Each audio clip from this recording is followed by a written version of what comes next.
So 306, there's a number of fights that I like, and then there's some odds I like, and then one fight I want to look at the line. I want everyone to look at the line. So the first fight is the main event. You have Merab and you have O'Malley. Yep. So this one I felt a certain way about, and now I'm less sure. So as far as DraftKings has it, it's for all intents and purposes, it's a pick'em. It's a pick'em, yeah. It's like minus 105, minus 115. It's a pick'em. It's a pick'em with like a little juice. So it looks like Merab's a slight favorite. Merab was a heavier favorite. The line is moving for two reasons, right? So lines move for those that aren't aware.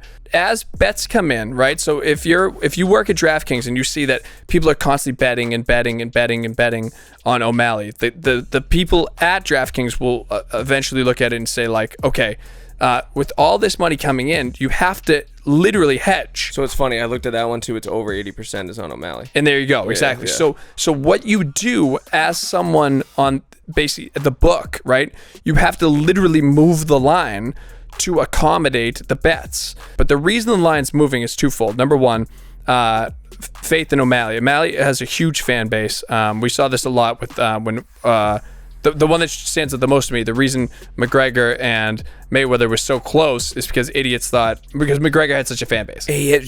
Mayweather has trouble with lefties historically. One left hand dude. He's just got to hit him once. He's got crazy. Mayweather never got hit like that. But anyways, but additionally, I do think the Merab cut has thrown a wrench in the mix. Yeah, so it's funny because I really liked Merab in this fight. I'm pretty much I don't want to touch this fight anymore. This is a fight that I already have a bet in for Merab with DraftKings through the app. This is one that I'm sticking with that. Obviously, you can't renege, but at the same time, I'm not going to go heavier. Yep. I hope Merab's cut heals. I hope he's able to grind it out, but I will not be doubling down on it. One fight that I did once again bet through DraftKings, and I still like, and the line's starting to move, is Shevchenko and Grasso. Yeah. So Shevchenko was the underdog.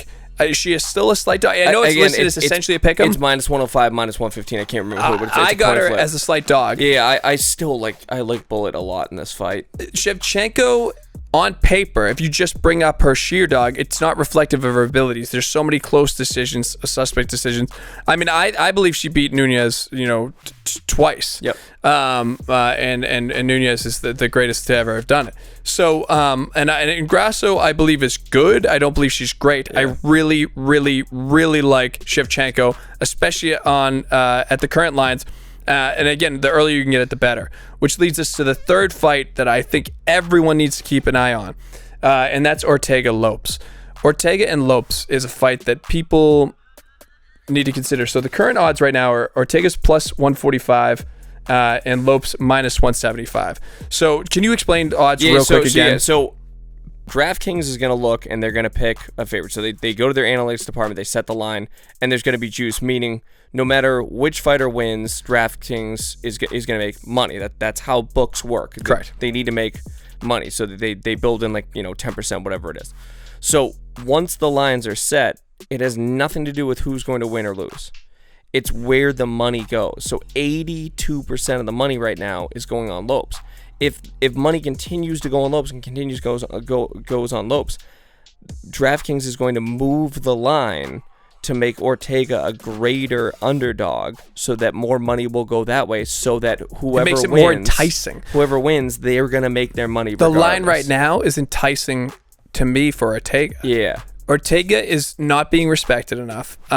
He has lost to Yair Rodriguez as a result of a shoulder injury, to which he beat Yair in the rematch. His only other recent loss is to Volk, and it wasn't that recent, to which he had Volk dead to rights in a guillotine. Yeah, and his guillotine's so nasty. And it was like the best version of Volk we had. There is a lot of hype around Lopes right now. He's amazing. He's really good. He had his hands full with Dan Ige, who was off the couch literally so much we dedicated a segment to him. He took the fight on hours' notice. Yep. And that fight was a coin toss for Ige and Lopes. So Lopes has those death wish eyes with Charles Bronson eyes. Yeah. I think Lopes is really, really good.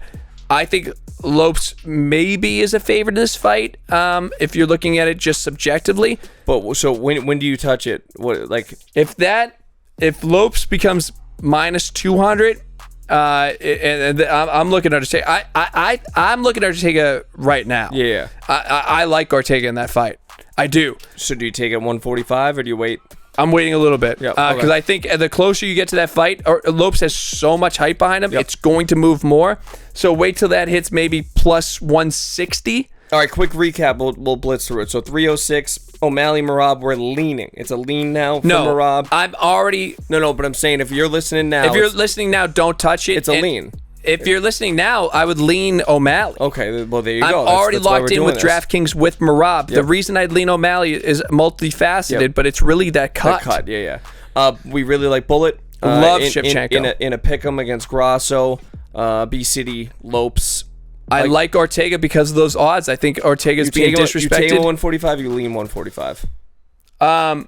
Say it again. You taking him or you're leaning? I'm waiting till it hits 160 because I think it will. So keep an eye on that. Hard lean at 140 plus 145. Yeah. But yeah, if it moves to plus 160 or something, Yeah. jump on it with a single unit.